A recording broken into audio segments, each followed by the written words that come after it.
en Grecia. Ese es el sentido clásico.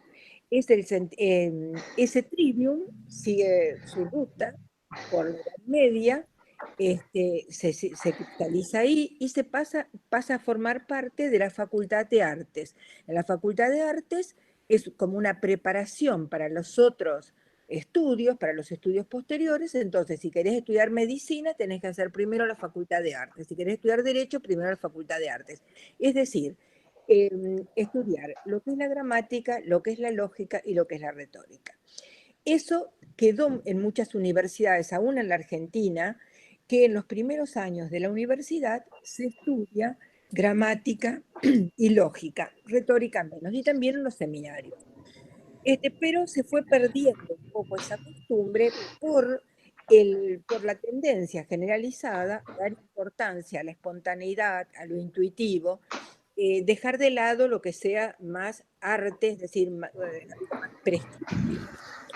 Y concretamente en nuestros países se dejó de enseñar gramática, se dejó de enseñar lógica, se dejó de enseñar retórica. Ojo, muchas veces yo aplaudía que dejaran de dar lógica, porque si bien me parece esencial para cualquier estudio, también es cierto que se ha dado una especie de estereotipo, una especie de máscara de la lógica, una lógica arcaica, una lógica sin vida, y que hacíamos silogismos todos iguales y siempre no salíamos de que todos los hombres son mortales, Sócrates es hombre, Sócrates es mortal. Entonces, hubo también, como en todas estas cuestiones, también sus motivos para dejarlas de lado. Bueno, entonces, por una parte, este concepto del trivium clásico, que hoy se viene renovando en algunos países europeos y también en Estados Unidos ante la gran crisis de la educación en general. Y se ve que la raíz de la crisis de la educación en general, o una de las raíces más fuertes, es el tema de la palabra, es el tema de la lectura. Leo pero no comprendo, eso es lo más habitual, ¿no? Que hay mucha dificultad para leer, hay muchísima dificultad para escribir, es muy difícil entender lo que escriben nuestros alumnos aún en la universidad. Entonces, por todo eso se ha vuelto al trivium, pero teníamos un tercer sentido de la palabra del trivium, que es el proyecto escolapio de innovación educativa. ¿Cuál es la originalidad del proyecto Escolapio? La originalidad es que se aplica desde nivel inicial toda la escuela primaria, se continúa no tanto enseñando a leer y escribir lo básico, sino profundizando eso en las humanidades y en el seminario socrático, donde se aplican estas tres artes precisamente. Entonces, eso es lo que vimos en el primer momento. Después de eso vimos cuál es la metodología del trivium, y específicamente en los libros nuestros, ¿no? En los libros que hemos hecho para que los niños estudien. En estos libros, ¿cuál es la metodología que usamos? Y hemos visto que es partiendo del principio de verdad, tratando de que sea basado siempre en la experiencia, que sea formativo, que forme hábitos de lectura, de escritura, de pensamiento, etcétera, etcétera. Y después entramos en el tema de la lectura, que es importante conocer cómo se lee, qué se hace cuando se lee, cuál es el proceso para poder intervenir eficazmente para que nuestros niños aprendan a leer y escribir de una manera más eficiente. Entonces, yo había terminado dando los elementos esenciales del proceso. Hablemos de codificación y concepto de lo impreso, conciencia fonológica, fluidez lectora, vocabulario, todo al servicio de la comprensión. Y había prometido ahí 4 estrategias básicas de enseñanza de la lectura, y hoy vamos a preparé una bastante ampliada, como para que en ella poder poner, digamos, las 4. La que preparamos, y si querés, Guillermo, podés poner el power de la lectura dialogada continua. En esta podemos como resumir todas las otras, que si bien las voy a dar, ¿no? En la lectura dialogada continua o lectura repetitiva, colaborativa, se trata de, es eh, una estrategia no es que sea nueva, la anterior, Guille, no es que sea nueva, pero está muy pautada hoy y está muy de moda, no es porque esté de moda que la doy, sino que está muy investigada y realmente los resultados para la lectura comprensiva son muy importantes. ¿De qué se trata? De que hay una lectura colaborativa en diálogo y continua, es decir, que se hace hoy, mañana, pasado y traspasado. 4 días o 5, yo lo preparé para 4, pero 4 días, la misma lectura con distintas estrategias. Y bueno, después vamos a explicar cómo las podemos aplicar en los otros casos. Yo preparé la gallina sabia y pero se puede aplicar exactamente lo mismo en la universidad. De hecho, yo cuando tengo un texto difícil hago algo parecido a esto o igual a esto. Y el cuento tiene la ventaja de que es un texto que tiene mucha riqueza, digamos, todo cuento, ¿no? Por su carácter argumentativo, causal, que genera buenas matrices de pensamiento. En este primer power, en esta primera presentación, ahí está, cada niño, cada uno de estos libritos Trivium 1, simbolizan a cada uno de los niños y la maestra en el centro, ¿no? O adelante, pero estamos en lo posible. Se trata de que sea un momento de mucho disfrute y que vamos a leer esta lectura hoy, ¿no? Entonces, si es mucho lío poner a los chicos adelante, bueno, paciencia, pero es mejor que nos estemos todos viendo a las caras y no estar viendo la nuca del compañero en un momento tan bonito como este y que cada uno se concentre en su libro. Bueno, pasamos a la siguiente, Guille. Bueno, este es un ejemplo de lectura colaborativa dialogada continua y el cuento va a ser La gallina sabia. El primer día, lo podemos pasar. El primer día vamos a ver qué hacemos. Este es el cuento. Para hacerlo más rápido lo leo yo. Había una vez una gallina a la que le decían sabia.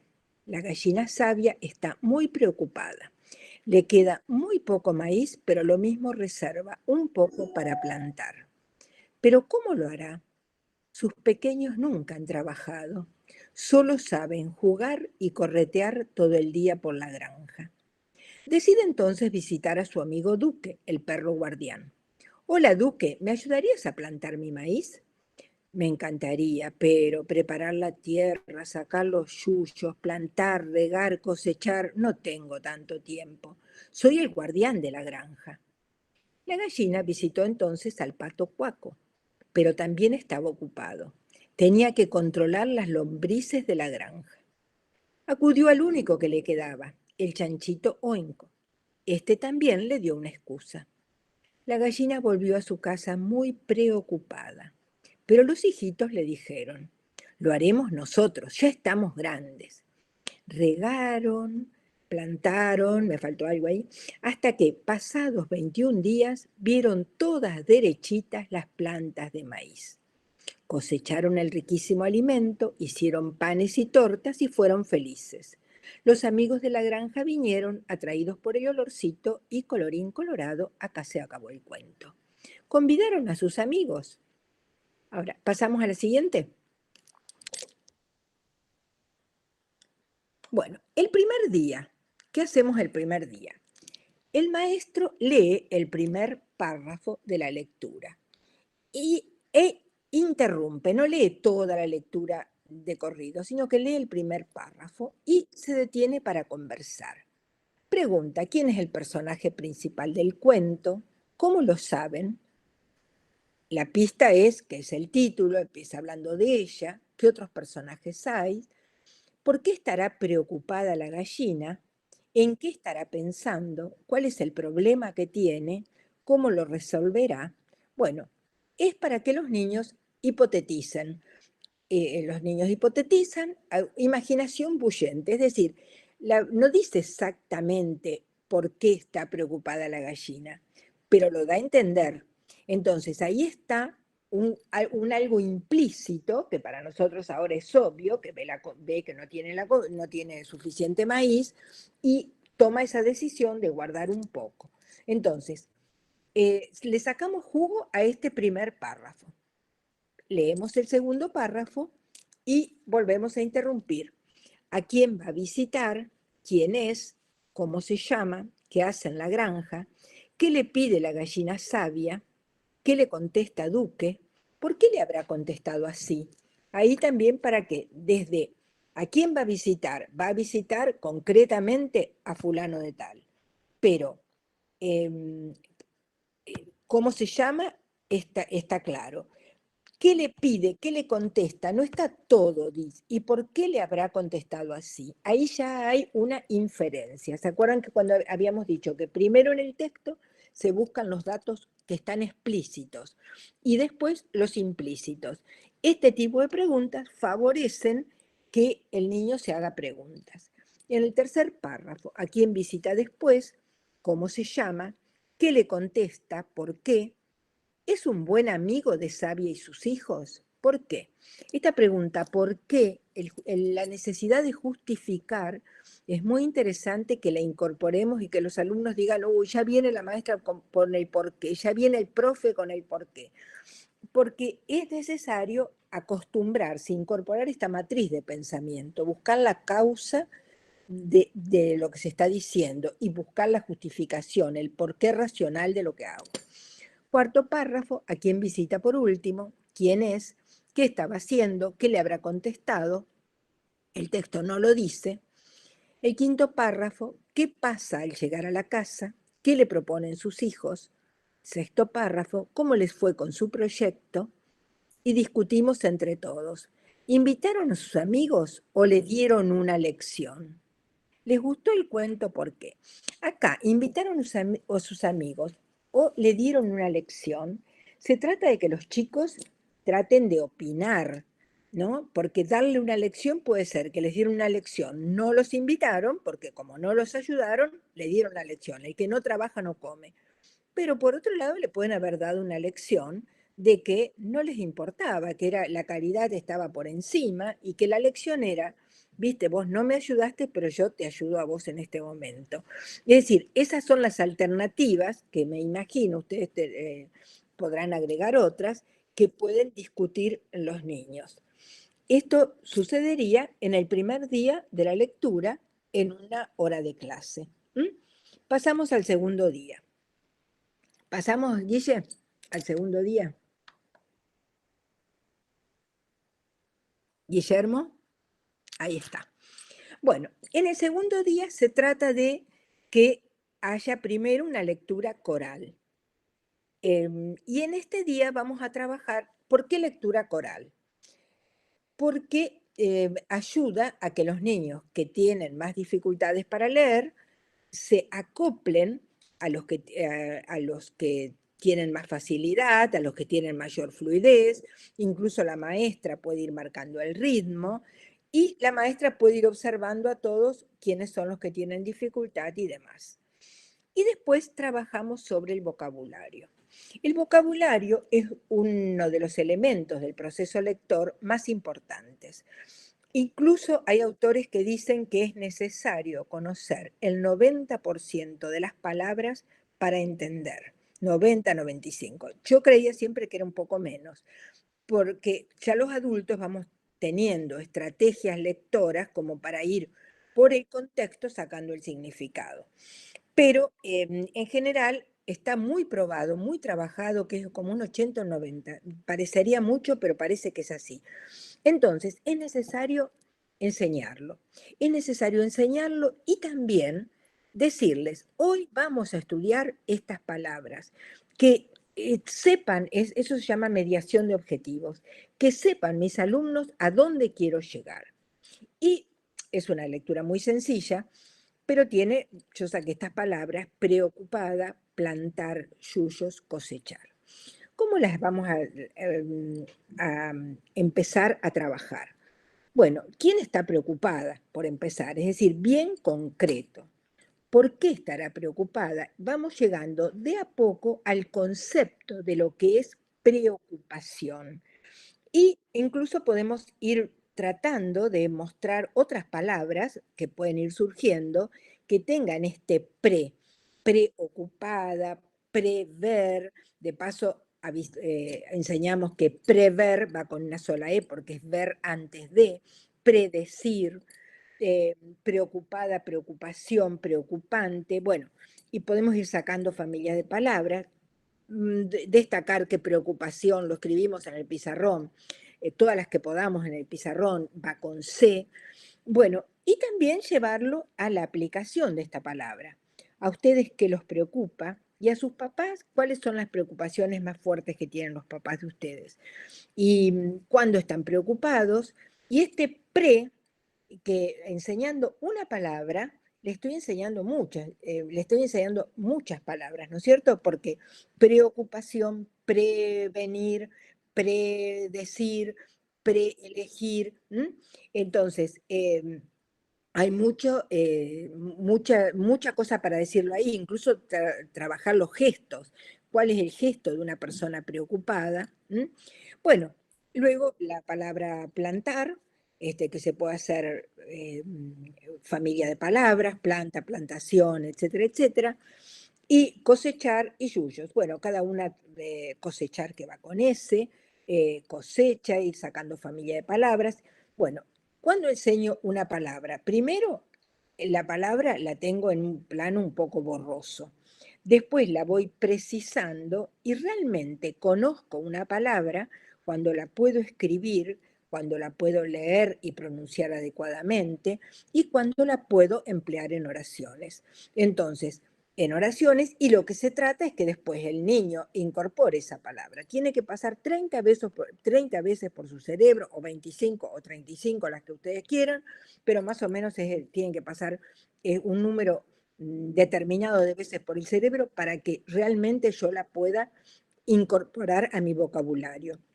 Entonces se trata de que si hoy estudié la palabra preocupada, preocupación, dentro de 3 clases, esa palabra, con ocasión o sin ella, va a aparecer en alguna lectura. Y a fin de año, en todos los libros está la lista de todas las palabras que han aprendido en ese año. Por supuesto que hay de más, pero de lo que se trata, eso fue también una cuestión muy particular que me cansé de que todo el mundo dijera, los chicos de ahora no tienen palabras, los chicos de ahora no tienen vocabulario. Y digo, bueno, a ver, ¿cómo hacemos para incrementar ese vocabulario?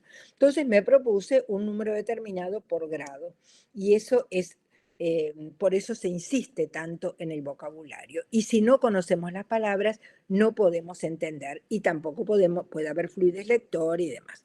Bueno, en el cierre puede ser una lectura grupal, pero y entre todos recontamos el cuento. Ahí es la función retórica. Contamos el cuento con principio, nudo y final. Entonces, no nos adelantamos, sino que respetamos estas 3 partes retóricas del cuento, poniendo los nexos causales correspondientes, etc. Pasamos al tercer día, Guille. En el tercer día, la lectura se hace o de individual o de a dos. Y luego se hace una representación. Es decir, les proponemos a los niños que uno haga de gallina y otros hacen los 3 personajes y el resto pollitos. Y también podemos hacer como 2 grupos. Hacer como 2 grupos. Entonces, un grupo observa y el otro grupo representa. Y después, el grupo que ha observado, observa los errores o no errores, observa cómo han representado a cada uno de los personajes y lo hace corrigiendo, digamos, ese tipo. Por ejemplo, se inventan qué respuesta le dio Oinko, se la inventan con más expresividad, se inventan la cara de la gallina o la cara del pato o la cara del perro, de una manera más significativa, le ponen más palabras. La idea es que los chicos trabajen y que les entre la lectura. El cuento, además, tiene la gran virtud de trabajar en el interior del niño. Entonces, cuanto más se acerque a él, mejor. Bueno, y luego vendrá la lectura. Ya tocó, así que vamos a hacer el cuarto día y hacemos el pequeño break. En el cuarto día se trataría de una lectura individual, entonces ahí ya puedo trabajar con cada uno de ellos, ver las dificultades que tienen, hacer una autoevaluación lectora. Ya a esta altura, el niño que no leía tiene muchos elementos para leerlo bien. No, no nos olvidemos que además están estudiando la lectura en su casa, un dibujo, una ilustración del cuento, una parte del cuento, y charla sobre quiénes son los verdaderos amigos, valoración del cuento por parte de los niños, les gustó el cuento, por qué lo conocían, qué personaje les gustó más. Esto es muy lindo para conocer a los chicos, como preguntaba uno de ustedes, cómo hacer con 40 chicos, con 30 chicos para conocerlos. Estas son situaciones, oportunidades exquisitas para hacerlo, ¿no? Representación gráfica del cuento, y luego lo dejamos para la forja del carácter, todo lo que podemos trabajar acá, el tema de la laboriosidad. En todas las lecturas se trabaja alguna de las virtudes.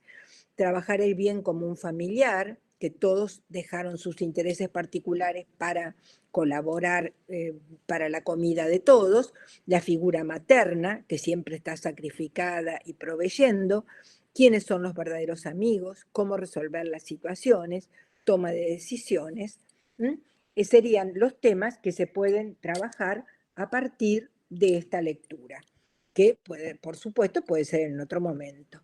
Bueno, ahora si les parece, vamos a hacer un pequeño descanso de 5 minutos, en el cual, si ustedes quieren, vamos a alguna pregunta plantear, ya sea que les habiliten el micrófono o que lo hagan por chat.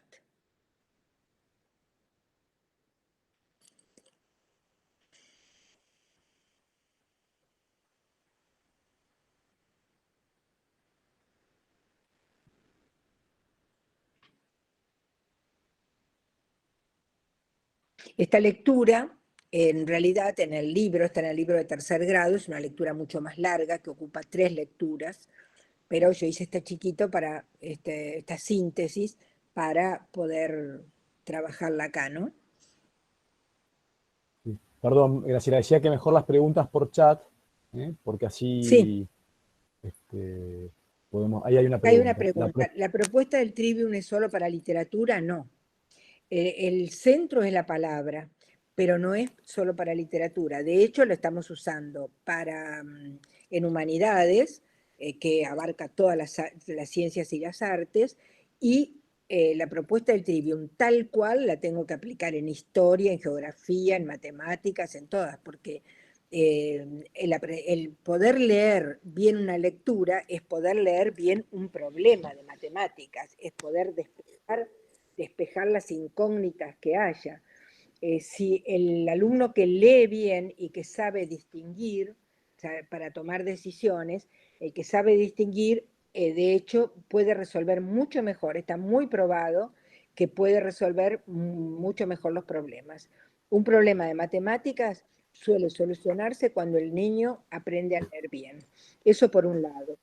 Por otro lado, la función gramatical y la función histórica, aunque no se las enseñe explícitamente, cuando estoy dando una clase de ciencias sociales, de catequesis, de matemáticas, de lo que sea, tengo que enseñar al alumno a expresarse.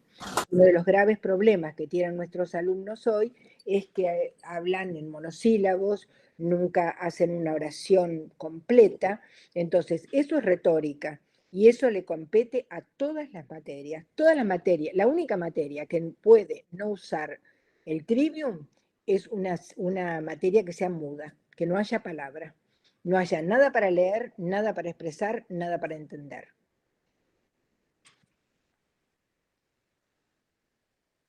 Por eso es que se daba como preparación en la universidad.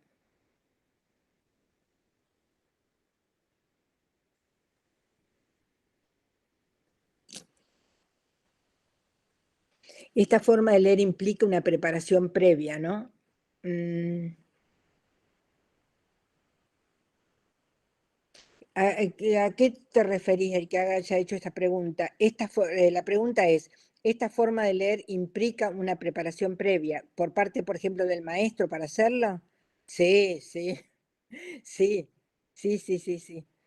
Yo de hecho no doy literatura ni soy profesora de literatura. Yo les aclaro, yo soy doctora en educación, no soy de letras y no doy literatura para nada. Tengo la ventaja y la desventaja. La ventaja que tengo es que la miro desde afuera, entonces no me meto en las discusiones filológicas y que es característico de la gente de letras, ¿no? Este, y lo veo desde el punto de vista educativo. De hecho, las materias que yo doy son pedagogía contemporánea, filosofía de la educación, estrategias metodológicas de la enseñanza, y esto que les he mostrado en La gallina sabia lo he hecho con un texto muy difícil que tuve que presentar los otros días en un posgrado, y entonces párrafo por párrafo, porque además esta cuestión es muy importante, se llama alfabetización académica. Acá en la Argentina lo ha traído una investigadora que es Paola Carlino, pero está muy en boga en las universidades de Australia y que se dieron cuenta, algo obvio, que se necesita aprender a leer cuando uno se introduce en una ciencia determinada. Es decir, yo entro a estudiar medicina y necesito leer de una manera distinta de lo que venía haciendo. Y eso me pasa mucho en mis materias, especialmente en los posgrados, que la gente no está acostumbrada, pues viene un médico, un ingeniero, y no está acostumbrado a leer filosofía o temas pedagógicos. Entonces, la verdad es que hay que enseñar, hacer este trabajo de enseñanza de cómo se lee esta materia, dónde están las palabras, estas son las palabras que hay que saber, estas son las pistas del texto, etcétera, etcétera. No sé si te contesté, pero me diste justo en el lugar. Sí, hay que pensar las preguntas. Aunque tengamos muchos años de docencia, las preguntas hay que pensarlas. No se improvisan ni las preguntas ni los ejemplos, aunque por supuesto todos a veces improvisamos un ejemplo, porque no se nos había ocurrido. Pero es bueno tener pensado el ejemplo, porque el ejemplo, miren, acá se estudia en lógica y se estudia en retórica, en el trivium. Pero el ejemplo tiene un tipo de razonamiento de analogía. Entonces, hay que pensarlo muy bien porque para que el alumno o el auditorio no lo interprete en la parte que no corresponde. ¿No? El pensamiento analógico hay algo que concuerda y algo que no.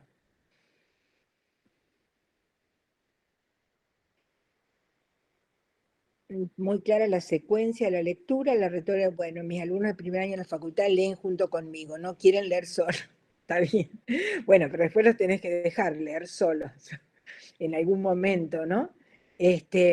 María Alejandra, claro, es muy, es real eso, que y además nos cuesta a bajarnos, pero se acuerdan que lo primero que les dije, que el método es a bajarnos al niño. A bajarnos al niño quiere decir a bajarnos a mi alumno, a lo que el alumno necesita.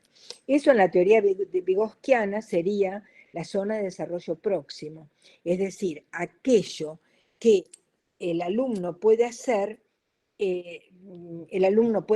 ayudado por el maestro o por un compañero o por los padres, ¿no? No necesariamente el maestro. A veces, ¿cuántas veces nos pasa que leemos un libro y lo lee un amigo nuestro y dice, ¿te fijaste tal cosa?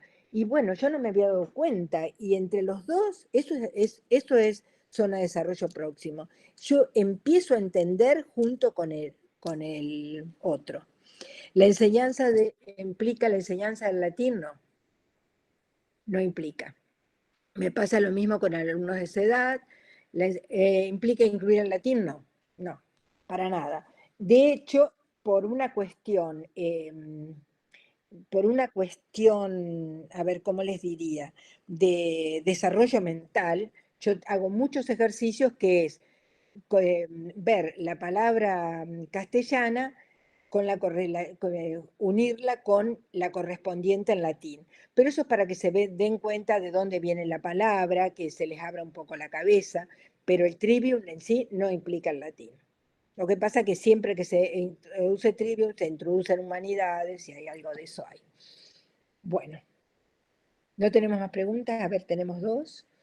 En sexto grado resultan sumamente enriquecedoras las lecturas dramatizadas. Las lecturas seleccionadas para Trivium 6 son especiales para eso, sí.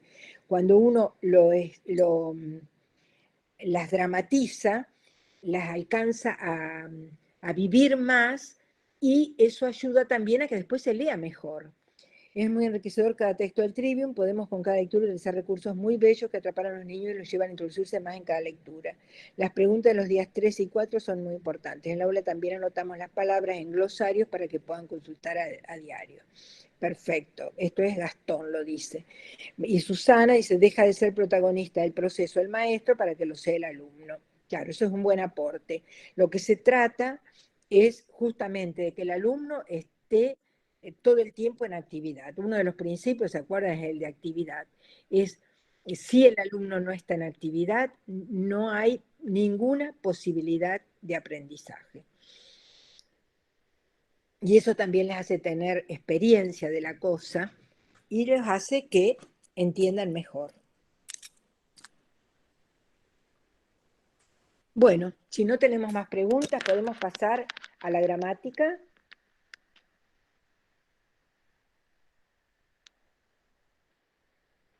Comparto el PowerPoint Sí, ese, ¿me Graciela. haces el favor?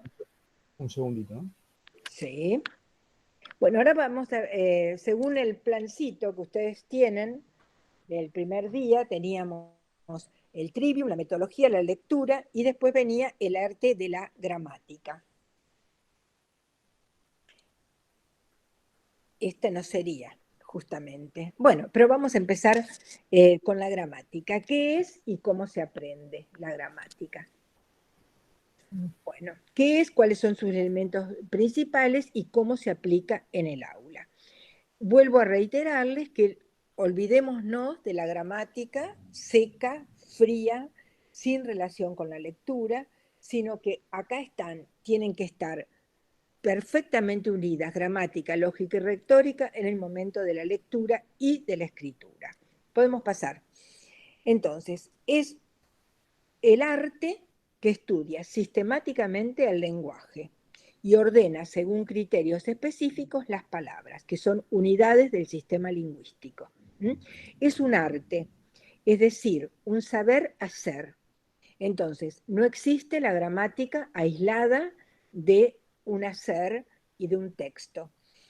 Y ordena según criterios específicos las palabras. Y las va a ordenar de distinto modo según cuál de las partes de la gramática estemos atendiendo. Lo que es importante en la enseñanza de la gramática, lo primero les diría, podés pasar si querés, Guille. Lo que lo que es importante es que no estudiamos una gramática aislada de los textos. Los textos son todos textos genuinos. Por supuesto que en primero, segundo y tercer grado hay más intervención mía, digamos, en el texto, que no soy escritora. Trato de que tengan mucho texto clásico, mucho texto conocido, digamos, bien escrito, pero de todas maneras tengo que escribir algo porque si tengo que enseñar la A no voy a encontrar nunca un texto donde abunde tanto la A, ¿no es cierto? Pero tiene que ser la gramática sobre un texto vivo. La palabra tiene estas funciones, que puede tener otras, ¿no? Pero las que me interesan acá son la función deíctica, es decir, señala, lo deíctico del dedo, ¿no? Del dedo índice, señala lo que algo es. Apofántica, es decir, que revela lo que la cosa es. Comunicativa, me comunico con los demás. Expresiva, expreso lo que yo siento, quiero, vivo. Y me interesa rescatar que un hexágono se ha puesto en medio, es la función epistémica de la palabra. ¿Qué quiero decir con la función epistémica de la palabra? Que la palabra produce conocimiento. Fíjense ustedes, cuando nosotros estamos queriendo decir algo, escribir algo, y nos parece que tenemos la idea, que lo sabemos, pero cuando lo vamos a decir o a escribir, tenemos dudas, se produce en nosotros como una especie de conflicto dialéctico. Pongo esto, es más bien esto, más bien. Ese conflicto dialéctico es lo que me enseña. Eso es conocimiento genuino y verdadero. Eso que yo discuto conmigo mismo, de no sé qué voy a poner, si pongo función epistémica, si la saco, si la pongo, ¿qué quiere decir epistémica? Todos sabemos que es epistémica, pero anda a decirlo. Entonces, cuando lo vas a decir, que es la función por la cual la palabra misma enseña, la palabra misma me aclara el pensamiento, la palabra misma me hace decidir por un significado, por ejemplo. Entonces, todo eso me da mucho conocimiento. Entonces, de ahí la importancia de la gramática, por supuesto que junto con la lógica y la retórica. Me es imposible, cada vez me resulta más difícil separar una de la otra, ¿no? Yo les aclaro que mi tesis es sobre retórica, no, ni sobre gramática ni sobre dialéctica, pero cada vez me cuesta más separarlas a las tres. Seguimos, si querés, Guille. Bueno, los elementos esenciales de la palabra los agrupamos en estas distintas disciplinas. Ortografía, que es la correcta escritura de la palabra; morfología, que estudia las formas, los tipos de palabras, las variaciones que tienen las palabras, es decir, o sustancia expresada por el sustantivo o uno de los accidentes. Los más cercanos son el adjetivo y el verbo, y nos vamos alejando en su relación semántica con las otras funciones gramaticales. La sintaxis, que estudia el orden de las palabras; la semántica, que estudia la relación con la realidad, es decir, el significado que tienen las palabras; la prosodia, la correcta pronunciación; la literatura es la formación de los textos ya buscando belleza; y la lingüística y la filología, que las dos son, digamos, gramáticas comparadas. Algunos ponen la lingüística como el género próximo de todas estas otras, ¿no? La filología es reducida más bien al estudio diacrónico del lenguaje. Pero nosotros, para la escuela primaria e incluso en la secundaria, no entramos en el estudio científico del lenguaje, sino lo estudiamos como arte. Entonces, es importante tener nosotros claro las distintas partes, porque al niño se las tenemos que enseñar. Y les tenemos que enseñar, y no una separada de la otra, sino que van a ir todas juntas, pero siempre van a ir distinguiendo. Esto es ortografía, esto es morfología, esto es sintaxis. Bueno, sigamos con la próxima.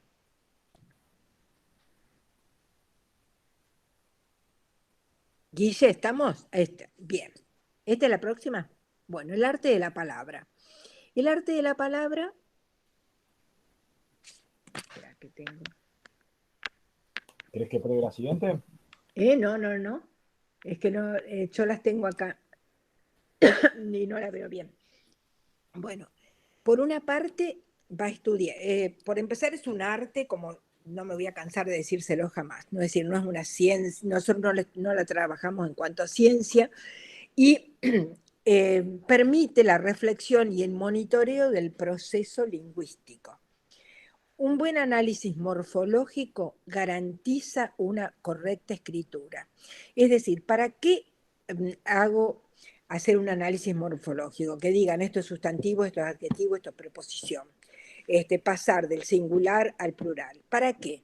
Para que tenga una correcta escritura. Pasa en la facultad, hoy estuve corrigiendo trabajos de posgrado, donde los alumnos dicen la palabras, por ejemplo. Yo sé que muchas veces distraídos, pero hay que ser prolijos como buen arte, hay que ser prolijos en revisar, en corregir. Si yo les digo, te pusiste la artes, va a decir, o el artes, va a decir, ay, no, me equivoqué, no me di cuenta. Lo sé, pero la cordialidad del lenguaje, la comunicabilidad, implica que yo sea prolijo y trate por lo menos de escribir bien, decirlo bien. La palabra ordena el pensamiento y favorece la expresión retórica, y el buen análisis sintáctico ayuda a la comprensión de lo que se lee. En el análisis sintáctico ya sabemos que analizamos cuál es el sujeto, cuál es el predicado. Ahora, yo no lo puedo hacer en frío, sino que lo tengo que hacer en torno a un texto. Y hoy, por supuesto, estábamos hablando del cuento de la gallina sabia. La gallina sabia estaba preocupada. Evidentemente la gallina sabia es el sujeto. Yo sé que estamos hablando de ella, pero cuando entro en una oración un poco más complicada, tengo que ir buscando, bueno, a ver, ¿cuál es el sujeto? Entonces tengo que empezar buscando el verbo conjugado y para poder comprender. Entonces, si yo tengo garantizado en la escuela primaria un buen análisis sintáctico, tengo garantizado una buena comprensión de lo que se lee. Ya les mostré los otros días en una de las diapositivas que el buen análisis de vocabulario, y también hay de sintaxis, de los primeros grados, incluso en el vocabulario y la relación oral de los niños de nivel inicial, garantiza el rendimiento académico o predice cómo va a ser el rendimiento académico en un tercer año de la secundaria. Entonces, el arte el manejar la palabra me permite expresarme correctamente, leer correctamente, escribir correctamente. ¿Entienden qué es lo de que el asunto de que la palabra libera, emancipa? Esto está muy usado hoy por algunos no marxistas, la función emancipadora de la palabra, pero es mucho más vieja que eso. De hecho, Calasanz habla precisamente de la emancipación, porque realmente el que maneja la palabra tiene posibilidades de no ser manipulado, tiene posibilidades de expresar lo que quiere y no otra cosa, escribir lo que quiere y no otra cosa, comprender lo que tiene que comprender. Bueno, pasamos, por favor, Guille. ¿Cómo se aprende y se enseña gramática?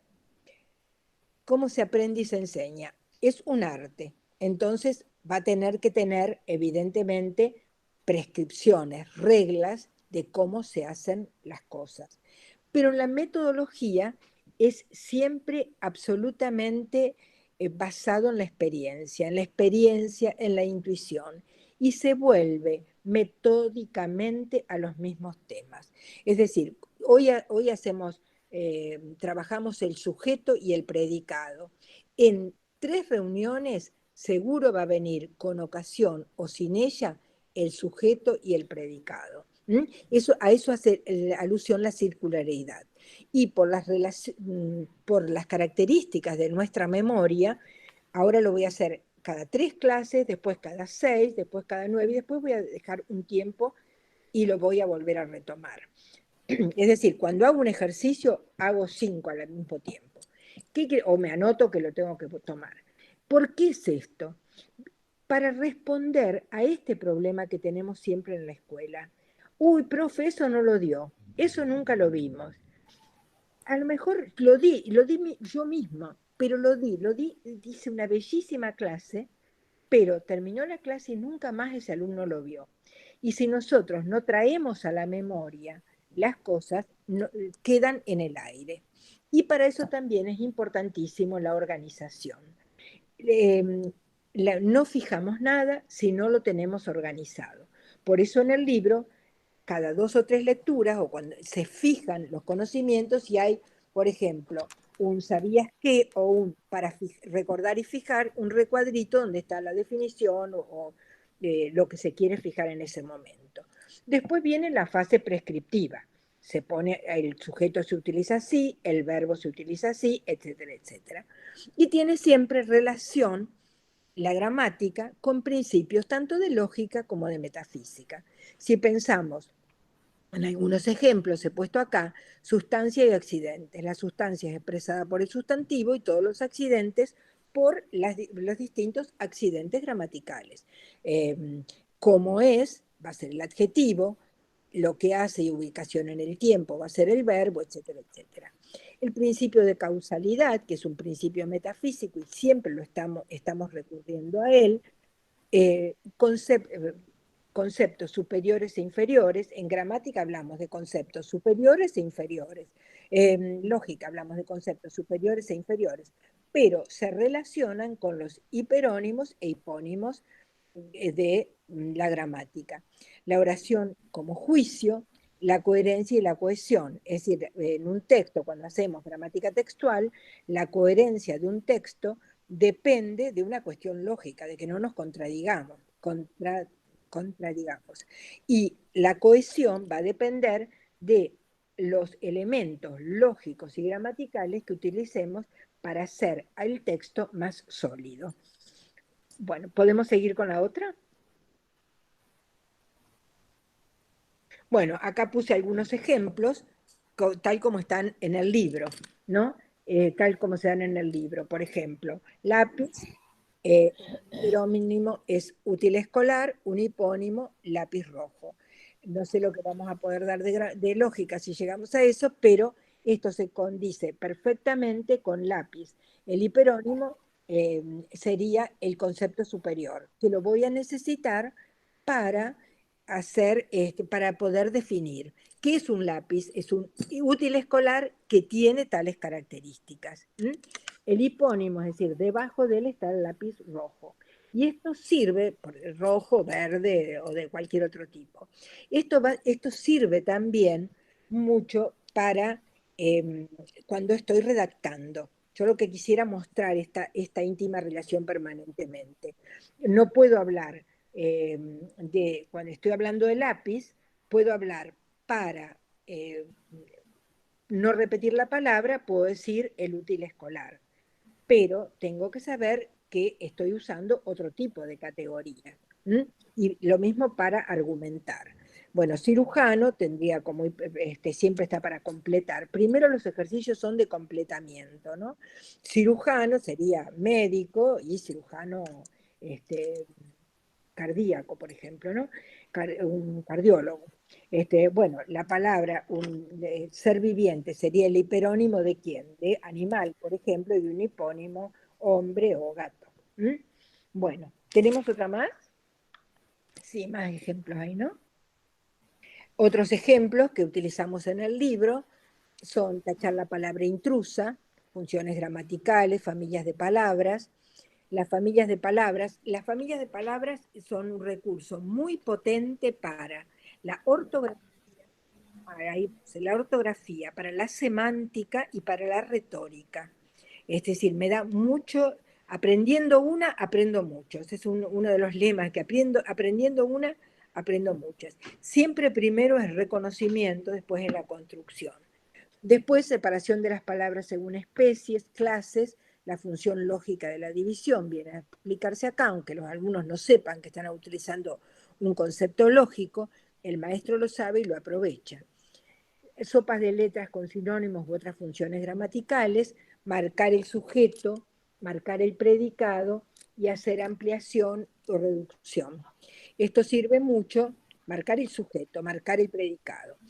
Y ampliar el sujeto, ampliar el predicado o disminuirlo. Yo digo, la gallina sabia estaba preocupada. Quiero ampliar, quiero decir eso, pero con más palabras. La gallina sabia, eh, viuda, no sé, le pongo, no pensé ese ejemplo, le pongo adjetivos para hacer un sujeto con más palabras. Y lo mismo puedo hacer con el predicado. Esto sirve tanto para amplificar como para disminuir, cuando yo quiero sintetizar. Resumen y síntesis son dos funciones que se aplican al final en la retórica, se utilizan muchísimo y son importantísimos a la hora de presentar la metodología del estudio.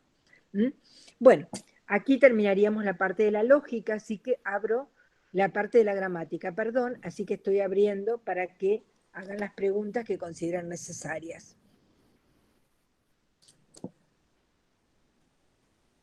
No sé si está todo claro, si quieren que Sí, viva la gramática, pues dice Alejandra, bien.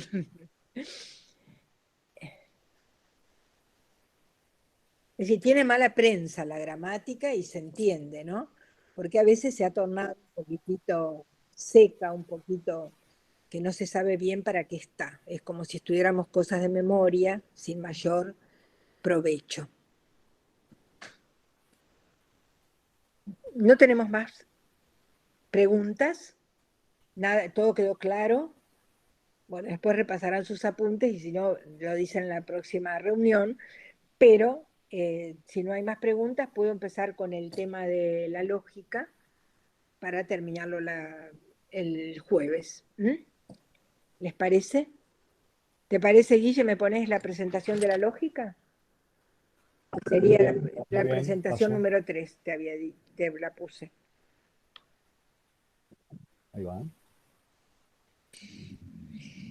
Bueno, ustedes ven que yo utilizo indistintamente la palabra lógica o la palabra dialéctica. En realidad, a veces son sinónimos, se utilizan como sinónimos.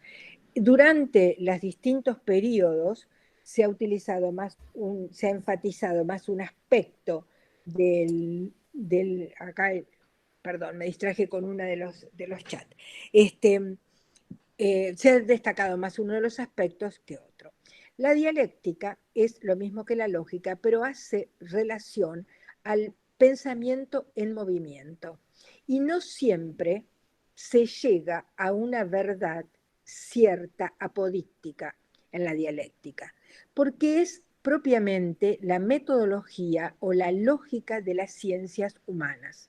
Entonces, yo en ética o en filosofía en filosofía no tanto, pero en ética o en pedagogía, puedo llegar con un buen silogismo a una conclusión, pero no es una conclusión que necesariamente va a ser así, porque estoy trabajando con seres humanos, donde la libertad es un ingrediente muy importante. Entonces, yo puedo decir que todos los niños que dominan el 80% del vocabulario pueden leer sin dificultad.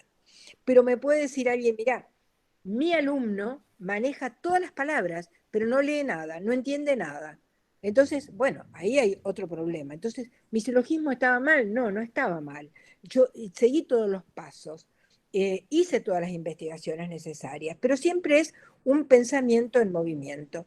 Hay una certeza, sí, hay una certeza porque el conocimiento, porque los pasos están bien hechos y porque se llega a una conclusión que es verdadera, pero a veces es verosímil o es lo más probable que sea así. Hay una cierta probabilidad. ¿Mm? Bueno, ¿en qué consiste el arte de la lógica y o de la dialéctica? Es el arte de quitar las máscaras, los velos que la realidad presenta y que impiden ver lo que las cosas son, la verdad. Es decir, que todo lo que yo voy a hacer en lógica va a ser para acercarme a lo que las cosas son. Va a ser el arte de manejar bien los conceptos, las ideas. Que es, si lo pasamos, Miche, eh, que va a ser el arte y ciencia de ordenar el pensamiento. El fin es marcar el camino correcto y detectar las desviaciones para llegar a la verdad. En los libros Trivium, el objetivo es hacer visibles los caminos del pensar y procurar su corrección y dar herramientas transversales a toda la currícula, es decir, a los ámbitos de estudio. El silogismo o en la definición que yo aprendo acá, te das cuenta, alguien que me preguntaba si era solo para literatura esto. Absolutamente no, porque cuando yo aprendo y tengo el hábito de la definición, cuando estoy en ciencias naturales, busco la definición, busco distinguir el perro del gato, busco distinguir el insecto de otro tipo de animal, de otra especie. Si yo tengo el hábito de pensar bien, voy a pensar bien también en catequesis, también me voy a dar cuenta cuando hay una falacia en la herejía, aunque yo no la sepa decir, aunque no sepa decir exactamente cuál es el error, pero me doy cuenta de que hay reglas que no están cumplidas. Entonces, es importante esto de dar herramientas transversales a toda la currícula. Y pasamos una más, que estamos en horario, que los elementos principales son el concepto, el juicio y el razonamiento. Y acá vale que nos acordemos de las habilidades intelectuales que habíamos visto en la reunión anterior. El concepto se forma a partir de la experiencia. Yo no puedo llegar a un concepto válido si no he tenido experiencia. Experiencia de casos particulares, de casos singulares, cuanto más variados mejor, van a posibilitar que yo llegue a un concepto, es decir, la mente concibe un objeto a partir de lo que le dan, de los elementos que le dan los sentidos externos y los sentidos internos, concibe un concepto que es universal. El término que corresponde en gramática es término justamente, ¿no? El concepto en lógica, término en gramática. Y cuando yo digo mamá o cuando yo digo gallina lo puedo aplicar a todas las gallinas del mundo. Cuando yo digo la gallina sabia, ya la estoy aplicando a un cuento en particular. Entonces el concepto es este primer elemento de la lógica. El juicio es la afirmación o la negación, unión o separación entre dos conceptos. Entonces, puedo decir, el trivium es un elemento importante en la metodología del estudio. Entonces, ya ahí hago un juicio, afirmo o niego algo. Ahí la balanza, que me salió la balanza como icono, es muy exacta, porque si yo hago un juicio afirmativo, tienen que estar perfectamente balanceados uno y otro. Y el razonamiento es el pensamiento, es la función del pensamiento cuando de conceptos conocidos puedo inferir otros. Es decir, puedo inferir otros. De algo que conozco voy a algo que no conocía aún. Y hay reglas para hacer ese razonamiento y se va haciendo permanentemente de una manera espontánea y natural. Bueno, aquí pararíamos y para seguir en la próxima reunión, porque ya dado que es la hora, pero por supuesto si alguien necesita hacer alguna pregunta, con todo gusto. Karina dice, todas esas actividades del cuaderno de ejercicio son excelentes, enriquecedoras para una buena gramática. Bueno, me alegro porque uno siempre tiene sus dudas, ¿no? De que realmente sean comprendidas por el maestro, que no sean cansadoras para los alumnos.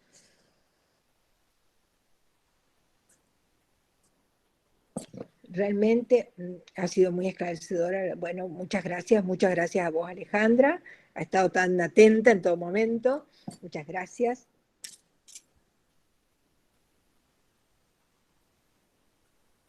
Bueno, queridos participantes, si no tienen más preguntas para hacer, siendo la hora que hemos convenido, vamos a dejar la reunión por hoy y nos encontraremos, si Dios quiere, el jueves. ¿Querés terminar, Guillermo? ¿Despedir a todos? Sí, bueno, muchísimas gracias a todos por su presencia y los esperamos el jueves. Estaría mandándoles igual que ayer, el miércoles, el mensaje con el link para la reunión. Que tengan todos muy buenas tardes. Bueno, buenas tardes a todos y muchísimas gracias.